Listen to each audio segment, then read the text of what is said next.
ముఖ్యంగా మా అందరికి కూడా అదృష్టంగా భావిస్తా ఉన్నాం.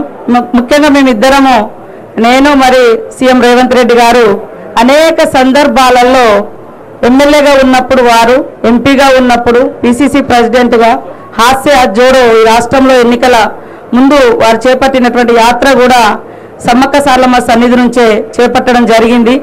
ఈసారి మరి సీఎం హోదాలో రావడానికి ఆ తల్లుల యొక్క దీవెనలు, ఆశీస్సులు ఎన్నో ఉన్నాయి కాబట్టి ఈరోజు సకల జనుల యొక్క సహకారంతో కాంగ్రెస్ పార్టీకి అధికారం ఇచ్చారు. మరి వెంటనే సీఎం అయిన 10 రోజుల్లోనే దాదాపుగా 110 కోట్లతోటి సమ్మక్క సారలమ్మ జాతరకు ప్రత్యేక నిధులు కేటాయించి ఎప్పటికప్పుడు మమ్మల్ని ప్రోత్సహిస్తూ ముందుకు నడిపి ఈ రోజు వరకు జాతర సక్సెస్ఫుల్గా నడవడానికి వారెంతో మనోధైర్యాన్ని అదేవిధంగా సపోర్టును కూడా ఇవ్వడం జరిగింది.